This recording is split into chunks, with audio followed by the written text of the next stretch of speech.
So hello everyone, तो कैसे हैं आप सब लोग। मैं कुमार सुमन आपका तहे दिल से स्वागत करता हूं हमारे इस प्यारे से प्लेटफॉर्म इनॉक्स अकेडमी पे।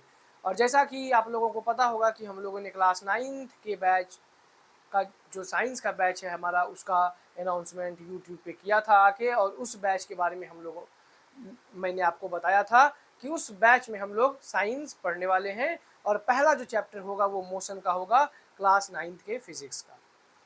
तो आज हम लोग पढ़ेंगे बेसिकली क्लास 9th का फिजिक्स। आपको पीछे दिख रहा होगा, आपका चैप्टर मोशन है और इस चैप्टर को हम लोग पढ़ने वाले हैं डिटेल में। ठीक, तो इस चैप्टर में हम लोग बात कर रहे होंगे मोशन की। ऑब्जेक्ट में जो ऑब्जेक्ट, किसी भी ऑब्जेक्ट जब मोशन करता है या फिर रेस्ट में रहता है, तो उन सभी बातों को हम लोग इस लेक्चर में देख रहे होंगे। यानी कि फिजिक्स का एक ऐसा ब्रांच जो ऑब्जेक्ट की मोशन की बात करता है, उस ब्रांच को हम लोग क्या कहते हैं। यानी कि जिस फिजिक्स का वह ब्रांच जो ऑब्जेक्ट के मोशन के साथ डील करता है उसको हम लोग मैकेनिक्स बोलते हैं। यानी कि फिजिक्स का वह ब्रांच जो क्या करता है कि deal with the study of motion is called mechanics. यानी कि मैकेनिक्स उसी को कहा जाता है जो ब्रांच फिजिक्स का स्टडी करता है, यानी कि डील करता है मोशन के साथ। तो यहाँ पे हम लोग लिखेंगे कि सबसे पहली बात कि the branch of physics which deal with the study of एक second of motion is called mechanics. उसको क्या कहा जाता है? उसको कहा जाता है मैकेनिक्स। यानी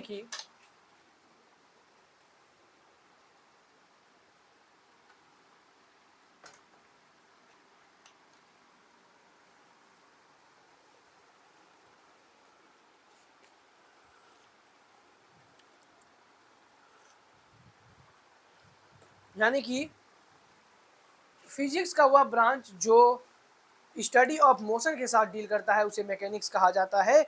और मैकेनिक्स जो होता है, मैकेनिक्स को भी क्या किया जाता है, तीन भागों में क्लासिफाइड कर दिया जाता है।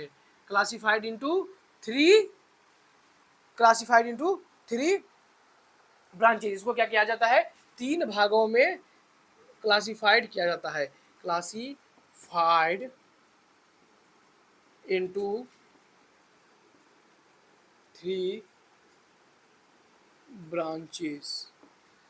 अब इसको क्या कर दिया जाता है कि तीन भागों में क्लासिफाइड कर दिया जाता है। ये मैं थोड़ा सा डिटेल में जाके बता रहा हूँ क्योंकि फिजिक्स की जब हम लोग शुरुआत कर रहे होंगे तो सबसे पहले ये जानना है हमें कि फिजिक्स क्या होता है। मोशन के बारे में पढ़ेंगे तो मोशन के बारे में जानेंगे, लेकिन उसके बारे में ये भी हम लोग जानेंगे कि फिजिक्स का वह ब्रांच जो कि मोशन के बारे में स्टडी करवाता है, उस ब्रांच को हम लोग मैकेनिक्स कहते हैं। ये सब बेसिक बातें हैं जो कि जानना है। हालांकि अभी न्यू एनसीईआरटी में ये सब सारी चीज़ें नहीं दी हुई है, लेकिन फिर भी मैं आपको यहाँ पे बता रहा हूँ। तो क्लासिफाइड इनटू थ्री ब्रांचेस। पहला जो ब्रांच है इसका, उसको क्या कहा जाता है, उसको कहा जाता है स्टैटिक्स। उसे क्या कहा जाता है, उसे कहा जाता है स्टैटिक्स।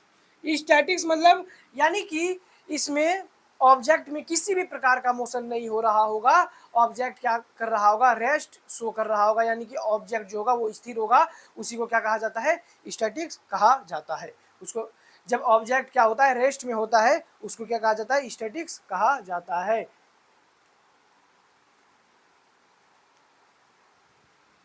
यानी कि यहां पे हम लोग लिखेंगे कि object is at rest. Object क्या हो जाएगा, रेस्ट में हो जाएगा। दूसरा जो इसका ब्रांच है, मतलब कि इसको दूसरा जो इसका ब्रांच है मैकेनिक्स का, उसे कहा जाता है काइनेमेटिक्स। क्या कहा जाता है, काइनेमेटिक्स कहा जाता है। यानी कि इसमें, इस ब्रांच में हम लोग बात कर रहे होंगे कि कोई अगर ऑब्जेक्ट है तो वो मोशन में है, लेकिन वह मोशन बिना किसी काउज के हो रहा है। यानी कि बिना किसी काउज के हो रहा है, मतलब कि उसमें किसी भी प्रकार का एक्सटर्नल फोर्स यहाँ पे नहीं लगा है, यानी कि वो जो मोशन हो रहा है वो स्वयं हो रहा है। जैसे कि मैं अगर यहाँ पे मोशन में हूँ तो मैं स्वयं हूँ, लेकिन कोई मुझे धकेल के लेके जा रहा है तो इसको क्या बोलेंगे, यहाँ पे मोशन ऑफ मोशन का जो हो रहा है वो काउज हो रहा है। किसी चीज के पुश या फिर पुल करने से वो चीज में मोशन देखने को मिल रहा है। तो यहाँ पे लिखेंगे कि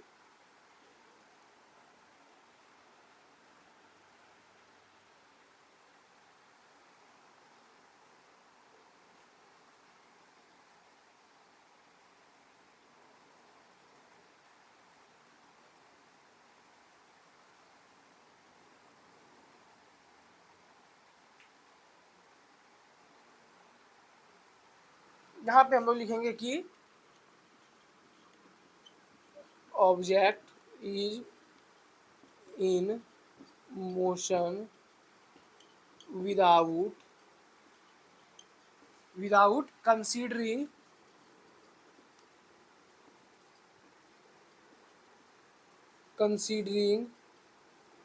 cause of मोशन, यानी कि ऑब्जेक्ट जो है वो मोशन में है लेकिन बिना किसी काउज के वो स्वयं क्या कर रहा है, मोशन नेचर शो कर रहा है, मतलब कि मोशन शो कर रहा है। तीसरा चीज हम लोग बात करेंगे तो यहाँ पे हो जाता है डायनेमिक्स। तीसरा जो ब्रांच है मैकेनिक्स का वो है डायनेमिक्स।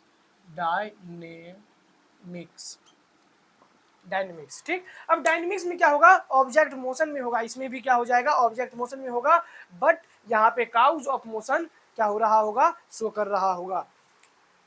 तो यहाँ पे हम लोग लिखेंगे, यहाँ पे हम लोग लिखेंगे कि object is in motion, object is in motion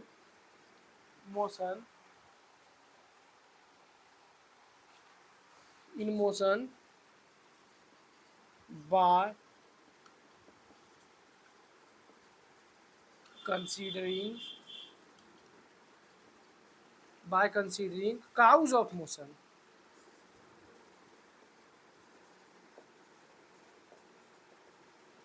cause of motion, यानी कि पहला चीज कि जो भी फिजिक्स का ब्रांच है जो स्टडी ऑफ मोशन के साथ डील करता है उसे मैकेनिक्स कहते हैं। उसको मैकेनिक्स को भी 3 ब्रांचेस में क्लासिफाइड किया गया है। पहला जो ब्रांच है वो स्टैटिक्स है, जो कि ये बताता है कि कोई भी ऑब्जेक्ट रेस्ट में है। दूसरा जो ब्रांच है मैकेनिक्स का वो काइनेमेटिक्स है, जो कि ये बताता है कि ऑब्जेक्ट जो है वो खुद गति में है, किसी भी एक्सटर्नल फोर्स का उसमें कोई रोल नहीं है। तीसरा चीज डायनामिक्स, यानी कि ऑब्जेक्ट जो है वो क्या है, वो मोशन में है, बट काउज ऑफ मोशन यहाँ पे देखने को हमें मिल जाता है। यहाँ तक आप लोग नोट डाउन कीजिए, फिर हम लोग बात करेंगे कि कोई भी ऑब्जेक्ट रेस्ट में है और कोई भी ऑब्जेक्ट मोशन में है तो उसका डेफिनेशन क्या है।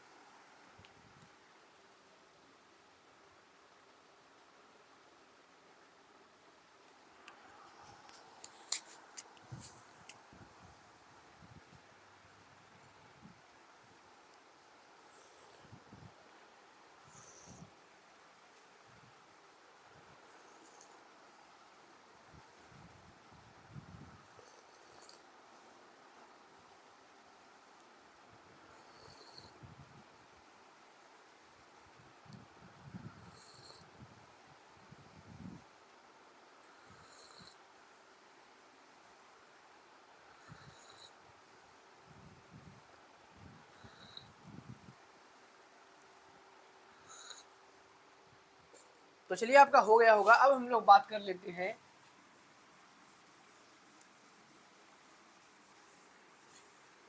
इसी में बात कर लेते हैं सबसे पहले कि टाइप्स ऑफ मोशन के कितने टाइप होते हैं, क्या होता है, मोशन का कितना टाइप होता है। तो यहाँ पे हेडिंग हम लोग लगाएंगे टाइप्स ऑफ मोशन।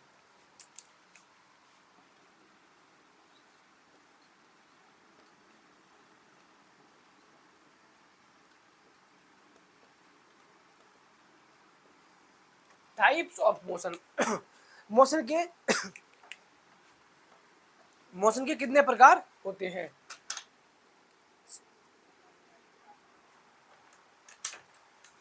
मोशन के कितने प्रकार होते हैं। ठीक, तो मोशन जो होता है वो क्या होता है कि 3 प्रकार का होता है। पहला जो होता है वो रेक्टिलिनियर मोशन हो सकता है, यानी कि जब कोई ऑब्जेक्ट एक स्ट्रेट पाथ को फॉलो करता है, एक स्ट्रेट पाथ में ट्रेवल करता है, उसको क्या कहेंगे, रेक्टिलिनियर मोशन। दूसरा चीज, कोई भी मोशन रोटेशनल मोशन हो सकता है, यानी कि सर्कुलर मोशन हो सकता है, यानी कि वो जो है when a particle is moving in circle, यानी कि सर्कल में जब कोई ऑब्जेक्ट घूम रहा होता है उसको क्या कहेंगे, सर्कुलर मोशन कहेंगे। जैसे कि फैन हो गया, अर्थ हो गया, हमारा क्लॉक हो गया, क्लॉक एक सर्कुलर पाथ को फॉलो करता है। तो इस टाइप के जो ऑब्जेक्ट है वो एक सर्कुलर मोशन में होते हैं, यानी कि इसे रोटेशनल मोशन भी कहा जाता है। ठीक है, ट्रांसलेशनल मोशन को, रेक्टिलिनियर मोशन को हम लोग ट्रांसलेशनल मोशन भी बोल सकते हैं, स्ट्रेट लाइन मोशन भी बोल सकते हैं, और हम लोग लीनियर मोशन भी बोल सकते हैं। ठीक, तीसरा जो मोशन है वो है ऑक्सीलेटरी मोशन, यानी कि इसको वाइब्रेटरी मोशन भी हम लोग कह सकते हैं। तो ऑक्सीलेटरी मोशन जो होता है, जब कोई ऑब्जेक्ट क्या करता है, मोशन करता है, मोशन करता है मूविंग फ्रो एंड और बैक, यानी कि फ्रो और बैक। जैसे कि पेंडुलम का आपने एग्जांपल देखा होगा, पेंडुलम क्या करता है, यहाँ से शुरू करता है, आगे जाता है, फिर इधर जाता है, फिर यहाँ आ जाता है, फिर इधर होता है, फिर इधर होता है, फिर इधर आ जाता है। तो इसको क्या कहेंगे कि यह एक ऑक्सीलेटरी मोशन है। जैसे कि झूला भी आपने देखा होगा, बचपन में झूला झूला झूला होगा, तो क्या हो जाता है, यहाँ से शुरू होता है, फिर यहाँ से शुरू होता है, फिर यहाँ, यानी कि इस टाइप के मोशन को हम लोग ऑक्सीलेटरी मोशन कहेंगे। तो पहला जो आपका मोशन हो जाता है वो 3 टाइप का हो जाता है। पहला मोशन आपका हो जाता है रेक्टिलिनियर मोशन, रेक्टिलिनियर मोशन। ठीक है, इसको क्या कहेंगे हम लोग, रेक्टिलिनियर मोशन कहेंगे।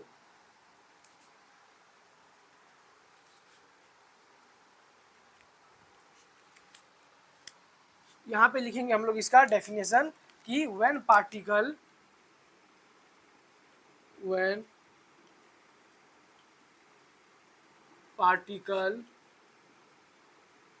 moves along a straight path,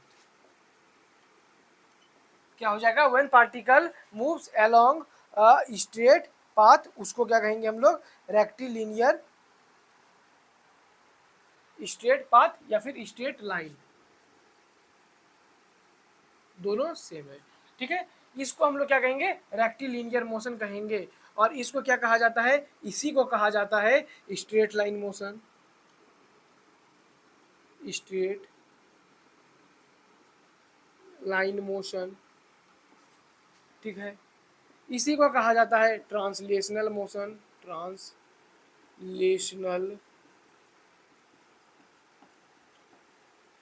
translational motion. और इसी को कहा जाता है हमारा लीनियर मोशन। तो ये सभी क्या नाम है, अलग अलग नाम यहाँ पे देखने को मिल जाता है हमें। दूसरा जो है हमारे पास वो है सर्कुलर मोशन। वो क्या है, वो है सर्कुलर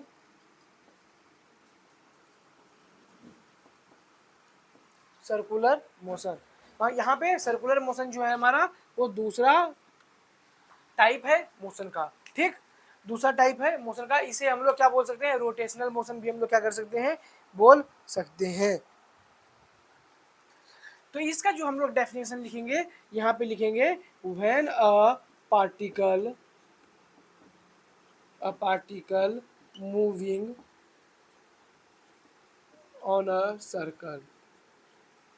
तो यहाँ पे कि जब कोई पार्टिकल किसी सर्कल पे मूव कर रहा होता है उसको हम लोग क्या बोलते हैं, उसको हम लोग बोलते हैं सर्कुलर मोशन। उसे क्या बोलते हैं, सर्कुलर मोशन बोलते हैं हम लोग। और यहाँ पे एग्जांपल की अगर मैं बात करूँ, यहाँ पे इसका नाम अगर मैं बात करूँ तो इसे क्या कहा जाता है, इसे रोटेशनल मोशन भी कहा जाता है, ROTATIONAL, रोटेशनल मोशन भी कहा जाता है। बात करते हैं एग्जाम्पल की, तो एग्जाम्पल में जैसे फैन हो गया, क्लॉक हो गया, ऐसे बहुत सारे एग्जाम्पल यहाँ पे देखने को हमें मिल जाते हैं सर्कुलर मोशन में। तीसरा जो है वो है ऑक्सीलेटरी मोशन। तो ऑक्सीलेटरी मोशन की हम लोग बात करेंगे यहाँ पे OSCILLATRY, ठीक है, OSCILLATO छूट गया नहीं, TORY, ऑक्सीलेटरी मोशन। तो ऑक्सीलेटरी मोशन की यहाँ पे हम लोग बात करते हैं। और ऑक्सीलेटरी मोशन क्या हो जाता है कि when a body is moving fro और back and forth repeatedly about a fixed point, यानी कि इसका मतलब ये हुआ कि जब भी कोई ऑब्जेक्ट आगे और पीछे करते रहता है रिपीटेडली, यानी कि हमेशा बार बार आगे पीछे करता रहता है एक निश्चित पॉइंट पे, यानी कि ये कोई पेंडुलम है, ये घड़ी का पेंडुलम है, ठीक है, ये यहाँ से शुरू किया, इधर गया इतना दूर, फिर यहाँ से इधर गया इतना दूर, फिर यहाँ आया, ठीक। तो ये क्या हो रहा है, आगे जा रहा है, पीछे आ रहा है, फिर आगे जा रहा है। तो यहाँ पे ये चीज ऑक्सीलेटरी मोशन के नाम से जाना जाता है, ठीक है, इसी को बोलते हैं ऑक्सीलेटरी मोशन, ठीक। एग्जाम्पल की बात करें हम लोग तो इसमें डायरेक्ट मैं एग्जाम्पल की बात कर देता हूं। एग्जाम्पल झूला हो गया,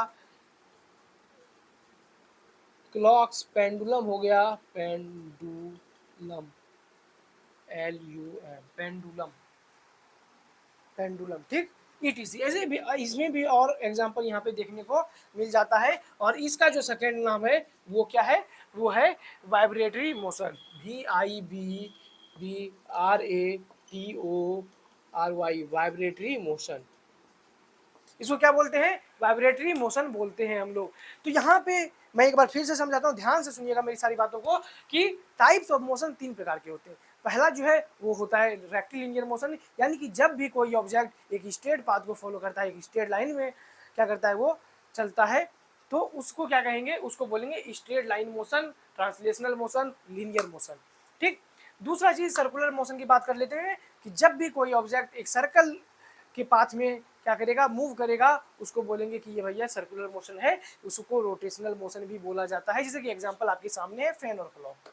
तीसरा चीज बात कर लेते हैं ऑक्सीलेटरी मोशन का, जिसमें कि झूला आ गया हमारा, जिसमें कि हमारा घड़ी का पेंडुलम आ गया, और इसको वाइब्रेटरी मोशन भी कहा जाता है। तो यहाँ तक नोट डाउन कीजिए, फिर हम लोग आगे बढ़ते हैं और देखते हैं कि स्पीड और मोशन क्या होता है।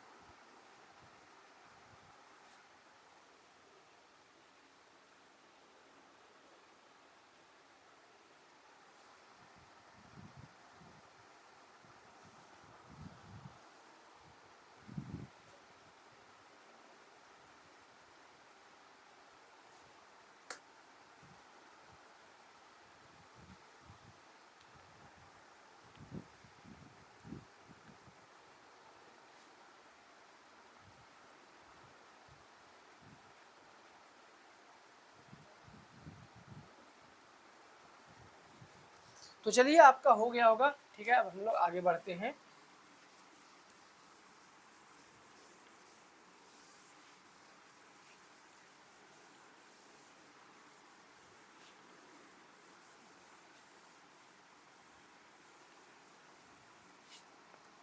तो अब हम लोग आगे बढ़ते हैं और क्या देखते हैं कि रेस्ट और मोशन क्या होता है, rest and motion.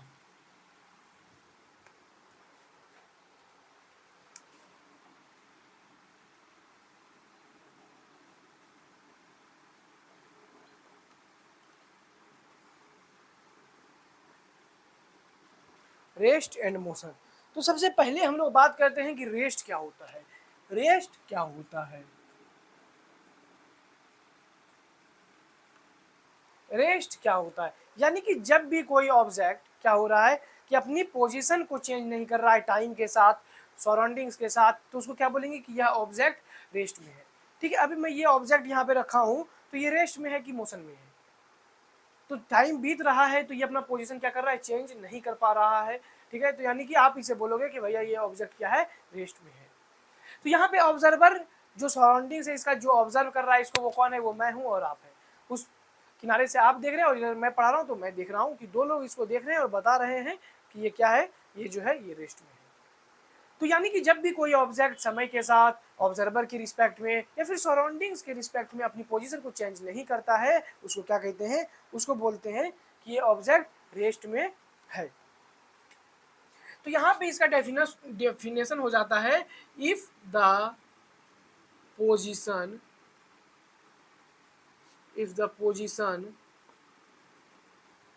of the object if the position of the object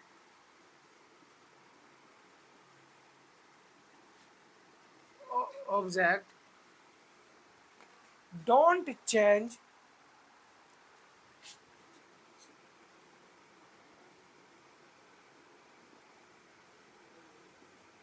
does not change with respect to SURROUNDING surroundings और टाइम। यहाँ पे मैंने दो बातें लिखी, सराउंडिंग्स और टाइम। ठीक, सराउंडिंग्स और टाइम। तो सराउंडिंग्स मतलब जो चीज उसे ऑब्जर्व कर रहा है उसके रिस्पेक्ट में अगर नहीं बदल रहा है तो वो ऑब्जेक्ट क्या है, रेस्ट में है। टाइम के रिस्पेक्ट में भी अगर उसका पोजीशन नहीं बदल रहा है तो वो क्या है कि वो वस्तु रेस्ट में है। ठीक, वो वस्तु रेस्ट में है, वो वस्तु क्या है, रेस्ट में है। दूसरा चीज हम लोग बात कर लेते हैं कि कोई भी वस्तु मोशन में कब है, कोई भी वस्तु मोशन में कब है, कोई भी चीज मोशन में कब है। जब अब जैसे कि मैंने अभी आपको समझाया था कि ये जो मार्कर है ये यहाँ पे समय बीत गया लेकिन खड़ा ही है, तो हम बोलेंगे कि भैया ये चीज क्या है, रेस्ट में है। लेकिन ये समय बीतता जा रहा है, ये आगे पीछे आगे पीछे आगे पीछे हो रहा है या फिर दाएं बाएं हो रहा है, जिधर भी ये लेकिन मोशन कुछ ना कुछ कर रहा है, तो हम लोग क्या बोलेंगे कि उधर से आपका जवाब आएगा कि ये चीज मोशन में है। ये जो मार्कर है अभी यहाँ पे मोशन में दिख रहा है और मैं भी बोलूंगा कि ये मार्कर कहीं ना कहीं मोशन में है। ठीक, तो ये चीज मोशन में है, ये कैसे पता चला, जो इसको ऑब्जर्व कर रहा है वो जो ऑब्जर्वर है या फिर टाइम के साथ इसका पोजीशन क्या कर रहा है, चेंज कर रहा है। अभी यहाँ था, फिर यहाँ चला गया, फिर यहाँ चला गया, फिर यहाँ चला गया, फिर यहाँ चला गया। तो ऑब्जर्वर ने देखा कि इसका जो पोजीशन है वो टाइम के साथ चेंज हो रहा है, कभी यहाँ कभी वहाँ कभी यहाँ, या फिर जो सराउंडिंग्स है, जो इसका रेफरेंस पॉइंट है, ये बोर्ड है, तो बोर्ड तो खड़ा है लेकिन ये क्या हो रहा है, आगे बढ़ रहा है, तो उस मुकाबले में इसको बोलते हैं कि ये चीज मोशन में है। ठीक, तो यहाँ पे हम लोग लिखेंगे if the position of the object, if the position of the object, if the position of the object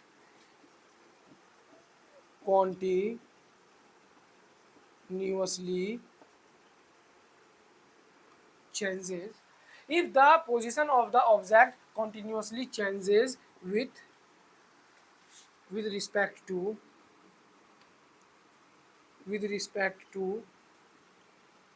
SURROUNDING surrounding और time, with respect to surroundings और time।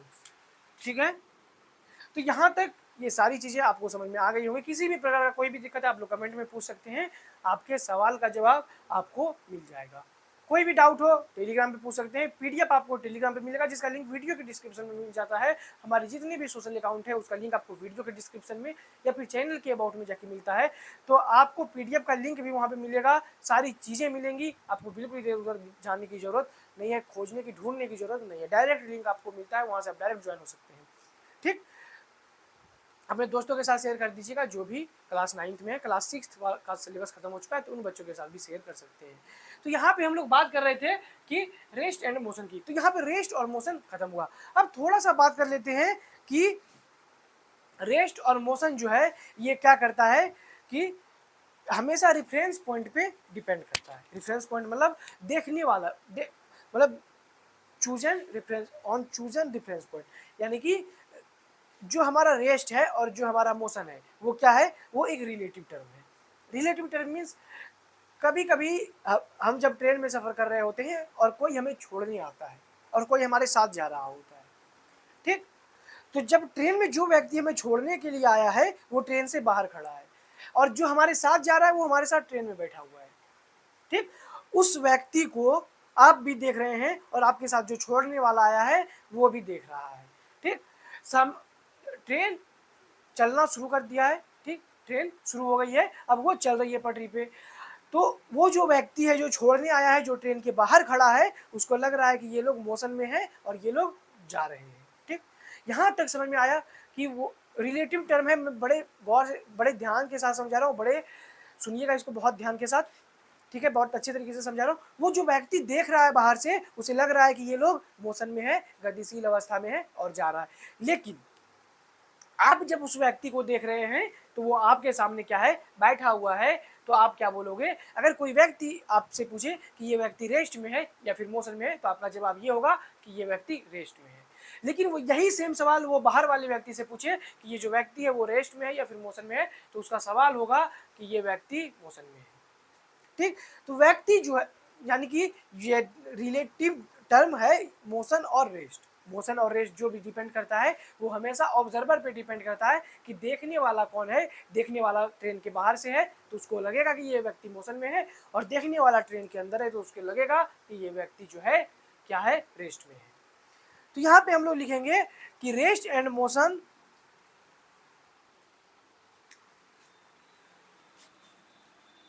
यहाँ पे हम लोग लिखेंगे कि rest and motion depends on observer. कौन उसे ऑब्जर्व कर रहा है उस पर डिपेंड करता है। ठीक है, उस पर क्या करता है, डिपेंड करता है। और यहाँ पे हम बात करते हैं कि रेस्ट जो है भैया या फिर मोशन जो है हमारा, ये क्या है, ये हमारा जो है ये है रिलेटिव टर्म। रिलेटिव टर्म, ठीक है, ये क्या है, ये हमारा है रिलेटिव टर्म। तो यहाँ तक आप लोग नोट डाउन कीजिए, फिर हम लोग आगे बढ़ते हैं और देखते हैं अगला जो हमारा टॉपिक है। ठीक, यहाँ तक आप लोग नोट डाउन कीजिए।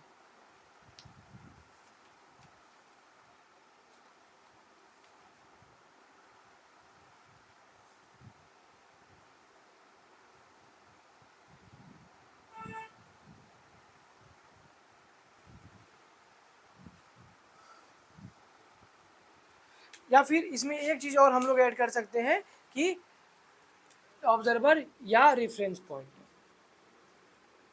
REFERENCE, reference point. तो इसी के बारे में मैं यहाँ पे थोड़ा सा चीज समझा दूंगा। अब ये रेफरेंस पॉइंट क्या होता है? रेफरेंस पॉइंट जो होता है ये होता है, ये क्या होता है, तो ये क्या हो सकता है, रेफरेंस पॉइंट का यूज हम लोग क्यों करते हैं? तो बेसिकली रेफरेंस पॉइंट का जो हम लोग यूज करते हैं किसी भी वस्तु के पोजीशन को डिस्क्राइब करने के लिए। तो यहाँ पे हम लोग लिखेंगे to describe the position of object. क्या करते हैं? To describe the position of object, किसी भी ऑब्जेक्ट के पोजीशन को डिस्क्राइब करने के लिए रेफरेंस पॉइंट का यूज किया जा सकता है। यहाँ जो हमारा ये जो ऑब्जर्वर है ये क्या है, ये रेफरेंस पॉइंट है। और ये रेफरेंस पॉइंट जो है ये लिविंग भी हो सकता है और नॉन लिविंग भी हो सकता है। लिविंग या नॉन लिविंग कुछ भी हो सकता है। ठीक है, लिविंग भी हो सकता है, नॉन लिविंग भी हो सकता है। तो रेफरेंस पॉइंट हमारा कुछ भी हो सकता है। तो वो जो व्यक्ति देख रहा था, वो जो रेफरेंस पॉइंट था, वो व्यक्ति वहां पे लिविंग था, तो उसके मुकाबले में यहाँ पे वस्तु क्या था, या तो रेस्ट में था या फिर मोशन में था। तो यहाँ तक आपको सारी चीजें समझ में आ गई होंगी। यहाँ तक आप लोग नोट डाउन कीजिए, फिर हम लोग आगे बढ़ते हैं और देखते हैं कि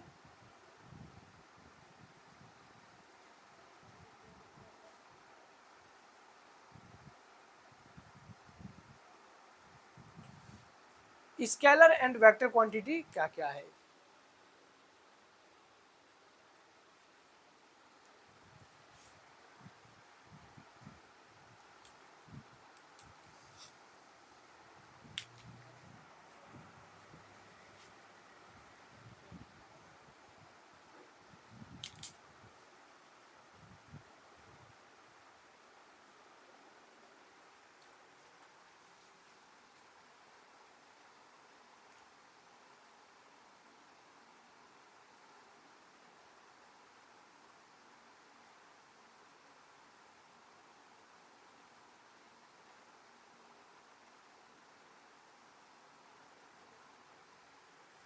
तो यहाँ से चलिए आपका हो गया होगा। अब हम लोग बात करते हैं स्केलर एंड वेक्टर क्वांटिटी की।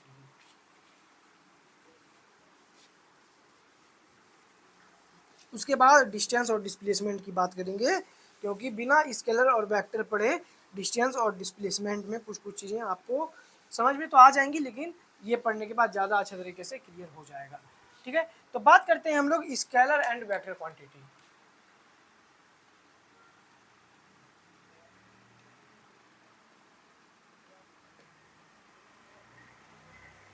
Scalar and vector. ठीक है, तो सबसे पहली बात कि स्केलर क्या होता है।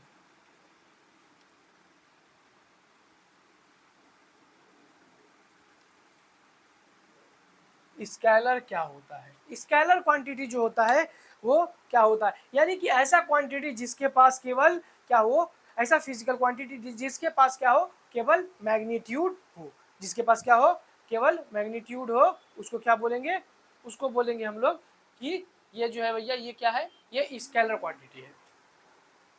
और जैसे कि एग्जाम्पल की हम लोग बात करें तो डिस्टेंस हमारा एक स्केलर क्वांटिटी है। डिस्टेंस अगर आपको कोई बोले कि कोई व्यक्ति कि आज मैं 90 किलोमीटर दूर गया था, तो वो दूर गया था 90 किलोमीटर दूरी में मैंने तय किया, तो यहाँ पे डिस्टेंस जो है हमारा वो स्केलर क्वांटिटी है, क्योंकि उसने ये नहीं बताया कि मैं किधर गया, बस ये बताया कि मैंने 90 किलोमीटर दूरी तय किया। अब बस अगर ट्रेन में आप लोग बैठते हो तो 90 किलोमीटर पर आवर यही लिखा था ना स्पीड, किसी भी स्पीडोमीटर में 90 किलोमीटर पर आवर। ये तो नहीं बता रहा है बाइक कि आप किधर चल रहे हो, बस स्पीड बता रहा है 90 किलोमीटर पर आवर। तो स्पीड जो है वो क्या है, वो हमेशा है एक स्केलर क्वांटिटी है, और डिस्टेंस जो है आपने कितना दूरी तय किया वो भी एक क्या है, स्केलर क्वांटिटी है। यानी कि स्केलर क्वांटिटी में कभी भी हमें डायरेक्शन देखने को नहीं मिलता है, केवल उसका मैग्नीट्यूड देखने को मिलता है और उसका न्यूमेरिकल वैल्यू देखने को मिलता है। मैग्नीट्यूड मीन्स वही जो है जैसे कि 90 किलोमीटर पर आवर, तो यहाँ पे 90 जो है वो न्यूमेरिकल वैल्यू है, और यहाँ पे जो किलोमीटर पर आवर है वो क्या है, वो उसका यूनिट है। तो यहाँ पे हम लोग स्केलर क्वांटिटी में कभी भी डायरेक्शन की बात नहीं करेंगे, लेकिन वेक्टर क्वांटिटी की जब बात करेंगे तो वहाँ पे डायरेक्शन का बात होगा, मैग्नीट्यूड के साथ साथ डायरेक्शन भी वहाँ पे देखने को मिल जाता है। ठीक है, जैसे कि उसका एग्जांपल डिस्प्लेसमेंट हो गया, वेलोसिटी हो गया। तो ये कैसे है, अभी जब हम लोग डिस्टेंस और डिस्प्लेसमेंट पढ़ेंगे तो वहाँ पे आपको ये चीज़ समझ में आ जाएगा। ठीक है, तो यहाँ तक आप लोग समझ गए हैं तो एक बार थम्स अप।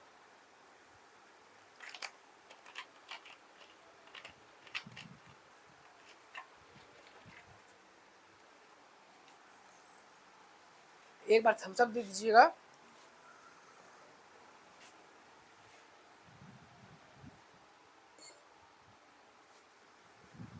ठीक है, तो बात कर लेते हैं हम लोग स्केलर क्वांटिटी का कि स्केलर क्वांटिटी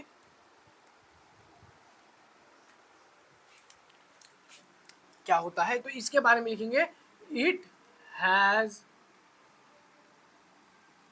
हैज ओनली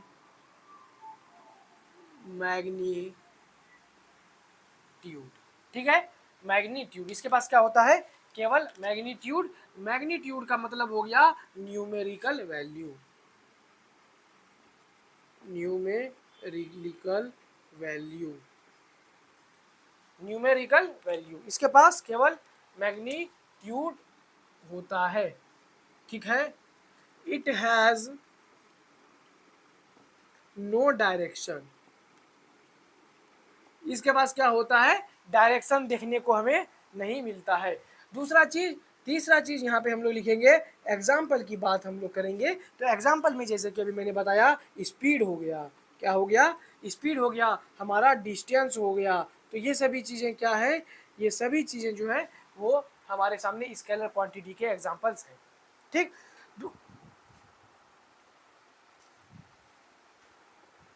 अब अगर हमें कभी भी स्केलर क्वांटिटी को चेंज करना होगा तो हम कैसे चेंज करेंगे, कभी भी जब स्केलर क्वांटिटी को हम लोग चेंज कर रहे होंगे तो इसको चेंज करने के लिए हमें क्या करना पड़ेगा, स्केलर क्वांटिटी को जब हमें चेंज करना है तो क्या करना पड़ेगा इसके लिए। तो जब भी हम मैग्नीट्यूड को चेंज करेंगे तो ये क्वांटिटी चेंज हो जाएगा, यानी कि 90 से जब हम लोग 80 कर देंगे या फिर 100 कर देंगे, 90 से 95 कर देंगे तो ये न्यूमेरिकल वैल्यू चेंज हो जाएगा, तो स्केलर क्वांटिटी चेंज हो जाएगा। तो यहाँ पे लिखेंगे it changes with with change in it changes with change in magnitude। क्या हो गया कि जब भी मैग्नीट्यूड को हम लोग चेंज करेंगे तो यहाँ पे हमारा ये जो फिजिकल क्वांटिटी स्केलर क्वांटिटी है वो क्या हो जाएगा, चेंज हो जाएगा। यानी कि ऐसा फिजिकल क्वांटिटी जिसके पास सिर्फ और सिर्फ क्या हो, न्यूमेरिकल वैल्यू हो, यानी कि मैग्नीट्यूड हो, उसको हम लोग स्केलर क्वांटिटी बोलेंगे। उसके पास किसी भी प्रकार का डायरेक्शन नहीं हो, उसको स्केलर क्वांटिटी बोलेंगे। यानी कि और उसको जब चेंज करना होगा तो उसके न्यूमेरिकल वैल्यू को यानी कि मैग्नीट्यूड को चेंज कर देंगे तो वहाँ पे क्या हो जाएगा, स्केलर क्वांटिटी चेंज हो जाएगा। लेकिन जब हम लोग बात करते हैं वेक्टर क्वांटिटी की तो ये वेक्टर क्वांटिटी क्या है, vector,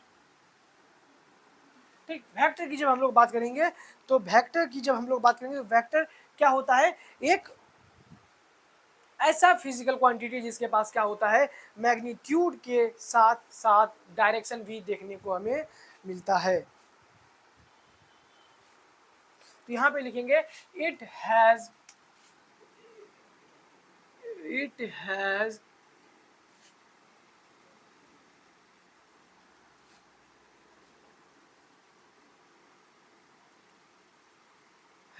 both magnitude and direction. इसके पास क्या होता है, इसके पास मैग्नीट्यूड और डायरेक्शन दोनों होता है। इसके पास मैग्नीट्यूड और डायरेक्शन क्या होता है, दोनों होता है। दूसरा चीज कि इसके पास तो मैग्नीट्यूड भी है, डायरेक्शन भी है। और इसका जो एग्जाम्पल है, अभी मैं 2-3 एग्जाम्पल आपको बता देता हूँ, 1-2 एग्जाम्पल। तो जैसे कि यहाँ पे स्पीड हम लोगों ने लिखा है तो यहाँ पे वेलोसिटी हो जाएगा, वेलोसिटी। यहाँ पे डिस्टेंस है तो यहाँ पे डिस्प्लेसमेंट हो जाएगा। अभी ये सब अगर आपको समझ में नहीं आ रहा है तो डरना नहीं है, अभी हम लोगों ने इसे पढ़ा नहीं है, बस एग्जाम्पल के तौर पे मैं आपको बता रहा हूँ कि ये सारी चीज़ें यहाँ पे देखने को मिलता है, ठीक। तो वेक्टर क्वांटिटी जिसके पास क्या होगा, मैग्नीट्यूड होगा, डायरेक्शन होगा, उसको वेक्टर क्वांटिटी बोलेंगे। ऐसा फिजिकल क्वांटिटी जिसके पास ये दोनों चीज़ें पाई जाती है, ठीक। और इसका एग्जाम्पल आपको यहाँ पे देखने को मिल जाता है। तीसरी चीज़ की हम लोग बात करेंगे कि डायरेक्शन जो है, वो डायरेक्शन जो इसका है, डायरेक्शन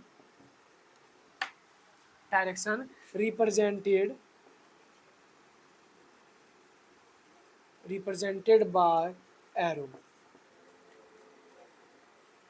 एरो के माध्यम से हम लोग क्या करते हैं, एरो के माध्यम से हम लोग ये दिखाते हैं कि भैया इसका जो है डायरेक्शन किधर है। अगर कोई आदमी इधर चला है तो एरो इधर बनेगा, इधर चला है तो एरो इधर बनेगा, ऊपर गया है तो एरो इधर बनेगा, नीचे गया है तो एरो इधर बनेगा। यानी कि एरो यहाँ पे क्या कर रहा होता है, डायरेक्शन बताने का काम कर रहा होता है, ठीक है। तो ये जो है ये था हमारा वेक्टर क्वांटिटी के बारे में। लास्ट पॉइंट जो वेक्टर क्वांटिटी के बारे में है वो है it change in magnitude, scalar quantity के लिए। लेकिन वेक्टर क्वांटिटी को जब हमें चेंज करना होगा तो उसके लिए हमें किन किन चीज़ों को चेंज करना पड़ेगा, सोचिए। जब हम वेक्टर क्वांटिटी को चेंज कर रहे होंगे तो हमें किन किन चीज़ों को चेंज करना पड़ेगा। तो यहाँ पे लिखेंगे it changes with change in magnitude. बदलेंगे तो बदलेगा ही, जब किसी का मैग्नीट्यूड यानी कि न्यूमेरिकल वैल्यू बदलेंगे तो बदलेगा ही। और डायरेक्शन, जब डायरेक्शन बदल देंगे तो भी वेक्टर क्वांटिटी क्या हो जाएगा, यहाँ पे चेंज हो जाएगा। तो ये था स्केलर और वेक्टर के बारे में, जो कि मैंने आपको इतने डिटेल में जाके बताया है।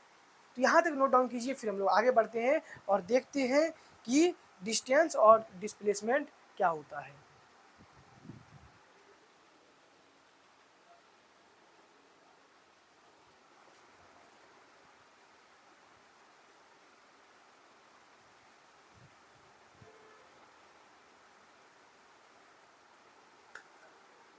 डिस्टेंस और डिस्प्लेसमेंट क्या होता है।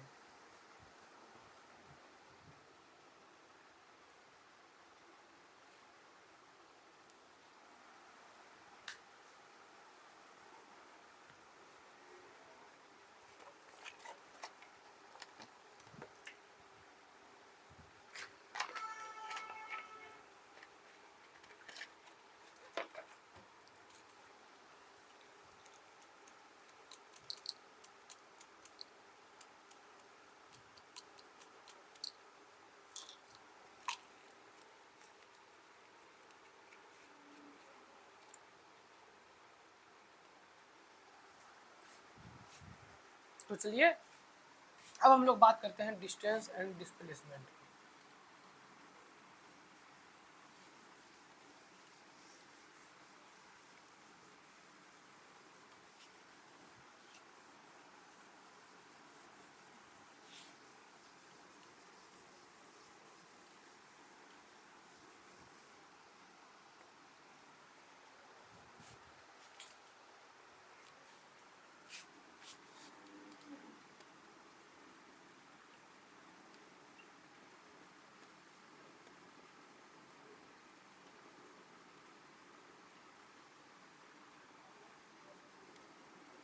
डिस्टेंस एंड डिस्प्लेसमेंट, तो जब भी कोई ऑब्जेक्ट क्या करता है, किसी भी डिस्टेंस को कवर करता है किसी टाइम में, ठीक, यानी कि अगर कोई वस्तु एक किसी गिवन टाइम में, यानी कि कोई एक ऑब्जेक्ट है, यानी कि या कोई आदमी बाइक चला रहा है और वो 200 किलोमीटर तय किया, 200 किलोमीटर तय किया 40 मिनट में, ठीक, तो ये क्या है कि ये उसका डिस्टेंस है कि उसने 200 किलोमीटर तय किया 40 मिनट में। तो यहाँ से हम लोग उसका स्पीड निकाल सकते हैं, हालांकि ये सभी चीज़ें हम लोग अभी बाद में जानेंगे। तो डिस्टेंस क्या होता है, डिस्टेंस होता है कि कोई भी ऑब्जेक्ट कितना लेंथ को तय करता है, उसे ही हम लोग क्या कहते हैं, सॉरी क्या बोलते हैं, डिस्टेंस बोलते हैं। यानी कि डिस्टेंस ट्रेवल्ड, अगर हम लोग डिस्टेंस का डेफिनेशन देखें तो total path length travelled by an object, उसी को क्या कहेंगे, उसी को हम लोग डिस्टेंस बोलने का काम करेंगे।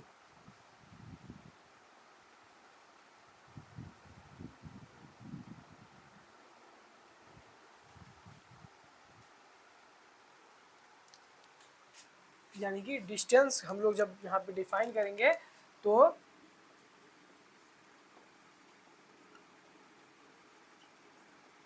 डिस्टेंस जब हम लोग डिफाइन करेंगे तो यहाँ पे लिखेंगे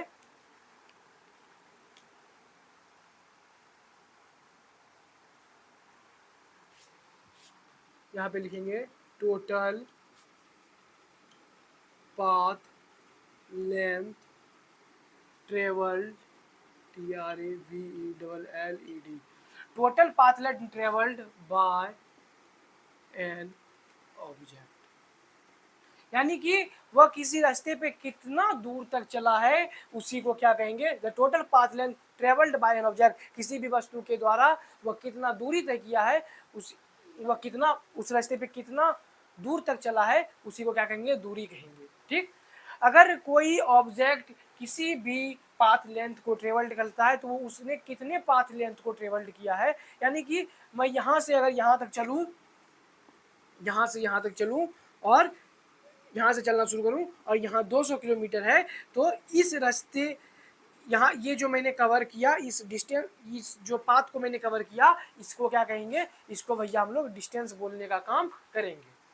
इसको क्या बोलेंगे, डिस्टेंस बोलने का काम करेंगे। अब इसको हम लोग रिप्रेजेंट कैसे करते हैं, इसको हम लोग डिस्टेंस को हम लोग लिखते कैसे हैं, तो इसको लिखने के लिए हमें इसका न्यूमेरिकल वैल्यू, यानी कि जितना हम लोगों ने चला है उतना, और इसके साथ इसका यूनिट का मतलब जैसे कि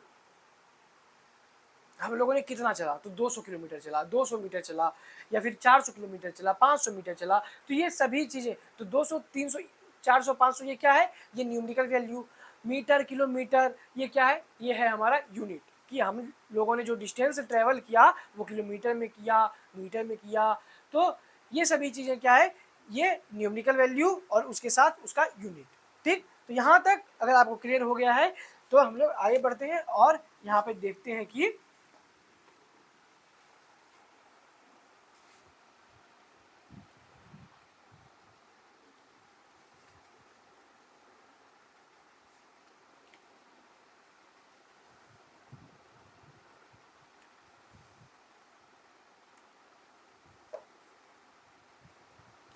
ठीक। तो और दूसरी चीज कि जब भी कभी डिस्टेंस ट्रेवल होता है, ठीक, जैसे कोई व्यक्ति 2 घंटा तक चला तो उसने 200 किलोमीटर तय किया, फिर कुछ देर के बाद अगले दिन वो 1 घंटा चला, 100 किलोमीटर ट्रेवल किया, उसने कितना दूरी तय किया। तो हम लोग हमेशा क्या करते हैं, जोड़ते हैं। ठीक, क्या करते हैं, जोड़ते हैं। तो डिस्टेंस जो होता है वो हमेशा पॉजिटिव होता है, हमेशा क्या होता है, उसे हमेशा हम लोग ये बोलते हैं कि डिस्टेंस जो है पॉजिटिव होता है, डिस्टेंस कभी भी नेगेटिव नहीं हो सकता। लेकिन यहाँ पे डिस्प्लेसमेंट में जब आप लोग आते हैं तो वहाँ पे आपको डिस्प्लेसमेंट नेगेटिव देखने को मिल जाता है। ठीक है, डिस्प्लेसमेंट पॉजिटिव भी हो सकता है, नेगेटिव भी हो सकता है, लेकिन डिस्टेंस कभी भी हमारा वो क्या हो सकता है, पॉजिटिव नेगेटिव नहीं हो सकता। डिस्टेंस हमेशा पॉजिटिव होगा, डिस्प्लेसमेंट हमारा जीरो हो सकता है, पॉजिटिव हो सकता है और निगेटिव हो सकता है। ठीक, तो यहाँ पे हम लोग लिखेंगे, यहाँ पे हम लोग लिखेंगे कि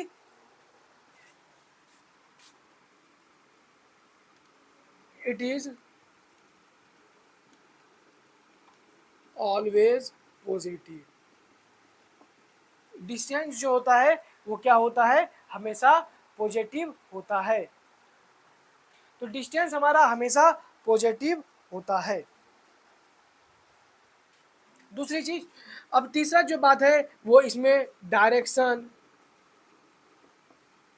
is not necessary.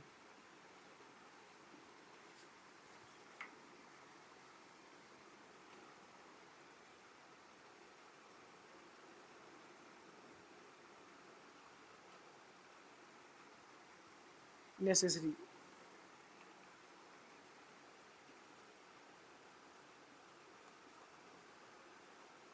Direction is not necessary. NECCE होता है, NECCE SSARY।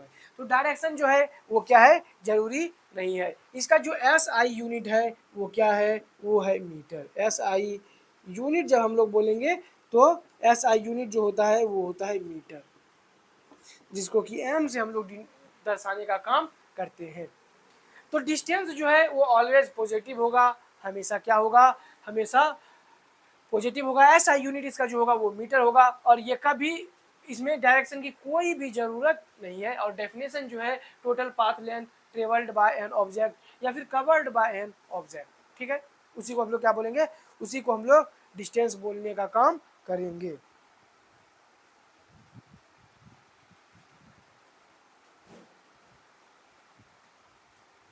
और एक और चीज हम लोग यहाँ पे लिखते हैं, नहीं आगे हम लोग लिखेंगे, अभी मैं डिस्प्लेसमेंट की बात यहाँ पे कर लेता हूँ। डिस्प्लेसमेंट की बात कर लेता हूँ कि डिस्प्लेसमेंट क्या होता है, डिस्प्लेसमेंट क्या होता है। तो जैसे कि total path length travelled by an object, उसको हम लोग डिस्टेंस बोल रहे थे, तो यहाँ पे डिस्प्लेसमेंट को हम लोग बोलेंगे कि shortest path between final initial and final point. यानी कि अभी मैं एग्जांपल आपको दूंगा तो आप समझ जाएंगे। यानी कि कोई अगर आदमी है, यहाँ पे कोई आदमी है, यहाँ पे,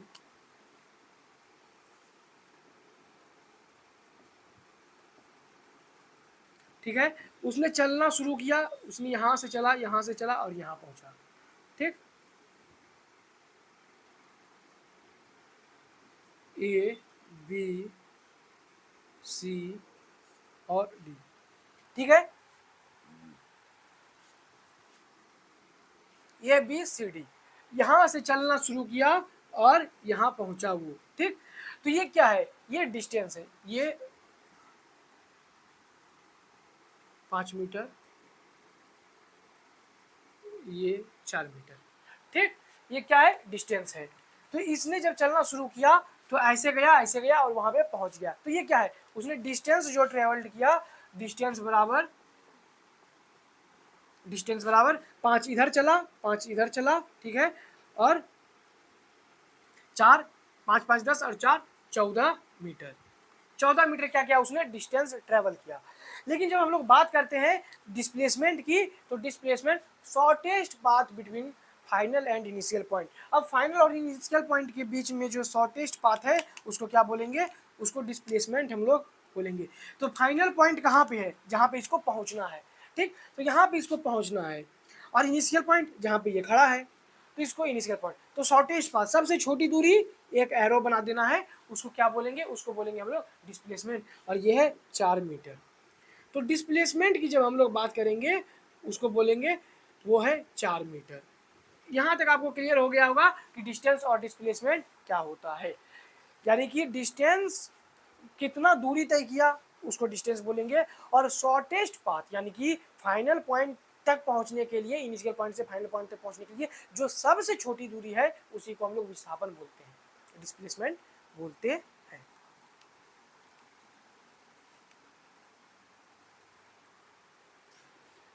तो यहाँ पे हम लोग इसी का डेफिनेशन लिखेंगे कि शॉर्टेस्ट डिस्टेंस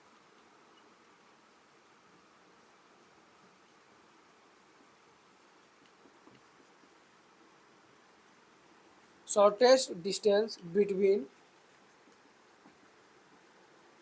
final between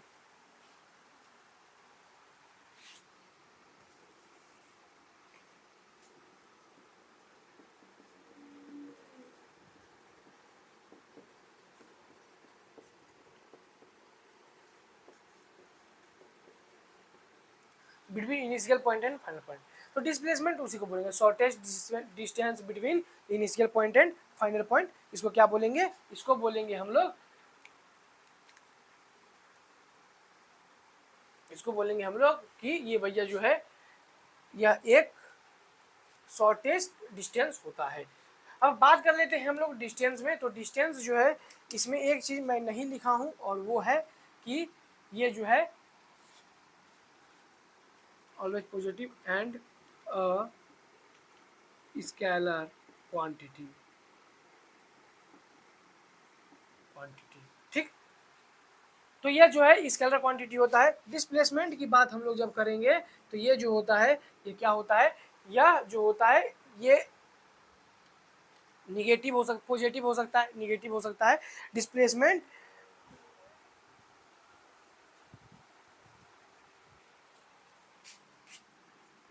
यहाँ पे मैं लिख दूंगा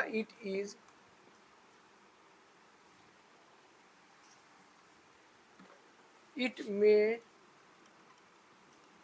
B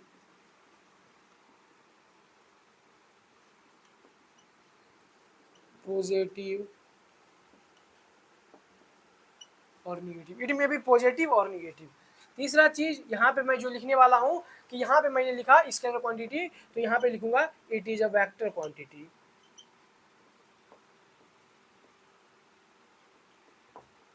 it is a vector quantity, ठीक है। चौथा चीज जो मैं यहाँ पे लिखने वाला हूँ कि इसका जो ऐसा यूनिट होता है वो क्या होता है, वो भी मीटर में ही होता है। इसका भी ऐसा यूनिट क्या होता है, मीटर ही होता है। ऐसा यूनिट वो मीटर होता है, ऐसा यूनिट क्या होता है, मीटर होता है।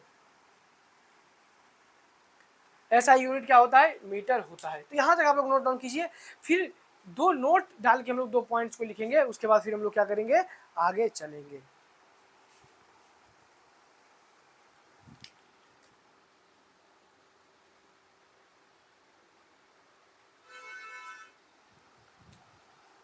तो एक बार फिर से मैं समझा देता हूँ, समझ जाइएगा कि डिस्टेंस और डिस्प्लेसमेंट में क्या अंतर है।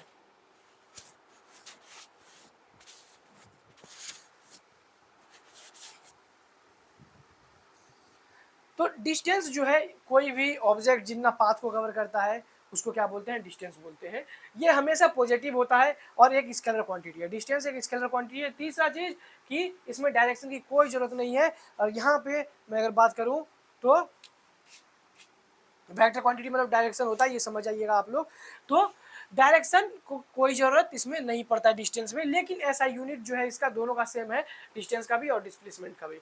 डिस्प्लेसमेंट जो है shortest path between initial point and final point, और इट में भी पॉजिटिव और निगेटिव। डिस्प्लेसमेंट पॉजिटिव हो सकता है, निगेटिव हो सकता है, ठीक। और ये क्या है, इसका ऐसा यूनिट भी मीटर ही है। तो यहाँ तक आप लोगों ने नोट डाउन कर लिया होगा। अब हम लोग क्या करते हैं, आगे बढ़ते हैं।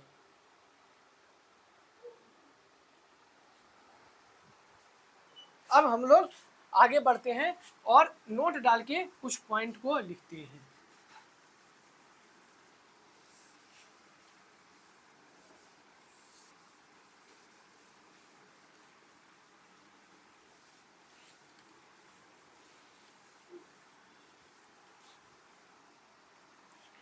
तो नोट डाल के हम लोग 2 पॉइंट्स को यहाँ पे लिखेंगे, उसके बाद डिस्टेंस और डिस्प्लेसमेंट हमारा क्या हो जाएगा, खत्म हो जाएगा।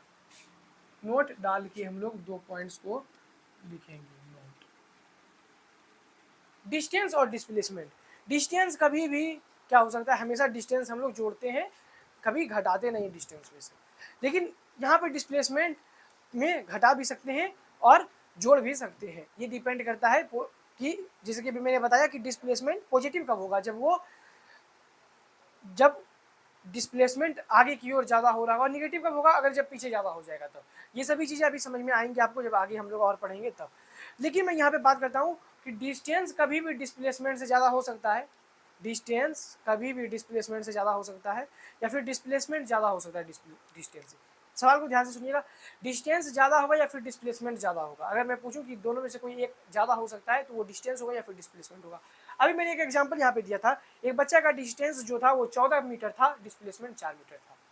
तो उस फोटो से अगर आप कंक्लूजन निकाल सकते हैं कि डिस्टेंस और डिस्प्लेसमेंट का, तो कभी भी डिस्टेंस डिस्प्लेसमेंट से कम नहीं हो सकता, डिस्टेंस कभी भी डिस्प्लेसमेंट से कम नहीं हो सकता है। लेकिन डिस्टेंस और डिस्प्लेसमेंट बराबर हो सकता है, डिस्प्लेसमेंट डिस्टेंस की बराबरी कर सकता है लेकिन कभी भी उससे आगे नहीं निकल सकता, और वो बराबरी तब करेगा जब मोशन रेक्टिलिनियर हो रहा होगा। रेक्टिलिनियर मीन्स स्ट्रेट लाइन, यानी कि अगर कोई वस्तु वो यहाँ से यहाँ तक चलना शुरू किया है, यहाँ से कोई आदमी चलना शुरू किया और वो इधर गया, ए से बी पॉइंट की तरफ गया, तो यहाँ पे स्ट्रेट लाइन हो रहा है। अगर ये 50 मीटर का डिस्टेंस है तो डिस्प्लेसमेंट भी 50 मीटर ही हो रहा होगा, क्योंकि इसने रेक्टिलिनियर पाथ को फॉलो किया है। लेकिन अगर कोई आदमी यहां से चलना प्रारंभ किया,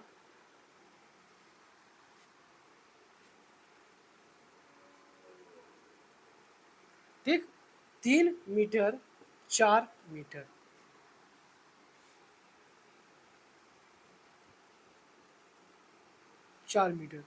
ठीक है। कोई आदमी यहां से चलना शुरू किया, एक आदमी यहां से चलना क्या किया, शुरू किया, ठीक।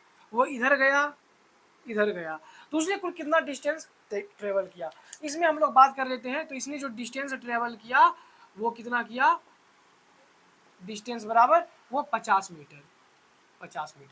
डिस्प्लेसमेंट जो तय किया वो भी कितना किया, 50 मीटर। क्यों, क्योंकि मोशन जो है यहाँ पे वो रेक्टिलिनियर आपको देखने को मिल रहा है। मोशन किस टाइप का है, रेक्टिलिनियर देखने को मिल रहा है, ठीक। अब यहाँ पे हम लोग बात कर लेते हैं, तो इसमें जो डिस्टेंस इसने तय किया है, डिस्टेंस बराबर वो कितना तय किया, 4 3 7 मीटर, ठीक। यहाँ से गया 3 मीटर इधर 4 मीटर उधर, ठीक। तो 4 3 7 मीटर। अब अगर हम लोग डिस्प्लेसमेंट की बात करें तो डिस्प्लेसमेंट में मैंने आपको बताया था कि शॉर्टेस्ट डिस्टेंस। तो ये डिस्टेंस हम लोग कैसे निकालेंगे, तो इसके लिए एक फॉर्मूला आप लोगों ने पढ़ा होगा, H square equals to P square plus में बी स्क्वायर। तो एच बराबर रूट अंडर पी की क्या है 4, 16 और प्लस 3 का स्क्वायर 9, तो एच बराबर हो जाता है root under 25 equal to 5 metre, ठीक। तो ये डिस्टेंस हमारा 5 मीटर निकल के आ जाता है। तो यहाँ पे डिस्प्लेसमेंट जो है हमारा वो 5 मीटर है। तो कभी भी डिस्प्लेसमेंट बड़ा नहीं हो सकता, डिस्टेंस से बराबर हो सकता है, वो भी तब जब मोशन रेक्टिलिनियर हो रहा होगा। तो नोट डाल के हम लोग इस पॉइंट को लिखते हैं कि distance is either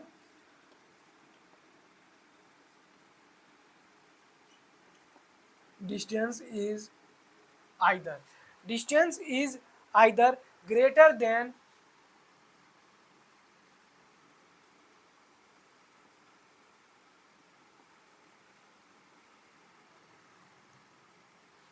distance is equal to or greater than, distance is either equal to or greater than displacement। वो क्या होगा, डिस्प्लेसमेंट के बराबर होगा, डिस्प्लेसमेंट से बड़ा होगा। डिस्टेंस डिस्प्लेसमेंट के बराबर हो सकता है, डिस्प्लेसमेंट से बड़ा हो सकता है, लेकिन कभी भी डिस्प्लेसमेंट से छोटा नहीं होगा। अब बात कर लेते हैं हम लोग डिस्प्लेसमेंट की। तो भैया डिस्प्लेसमेंट जो है हमारा, displacement is either either equal to और less than displacement is either equal to और लेस देन डिस्टेंस। ठीक है, तो displacement is either equal to और लेस देन डिस्टेंस। तो ये जो पॉइंट्स था आपका, ये दो पॉइंट्स क्या है यहाँ पे नोट डाल के इस पॉइंट्स को आपको लिखना है कि डिस्टेंस डिस्प्लेसमेंट के बराबर हो सकता है, उससे बड़ा होगा लेकिन कभी भी उससे छोटा नहीं होगा। डिस्प्लेसमेंट डिस्टेंस के बराबर हो सकता है, उससे छोटा हो सकता है, लेकिन कभी भी डिस्टेंस से बड़ा नहीं होगा। तो यहाँ तक आप लोगों ने नोट डाउन कर लिया होगा, नहीं किया है तो 1 मिनट का समय मैं आपको देता हूँ, यहाँ तक आप लोग नोट डाउन कीजिए।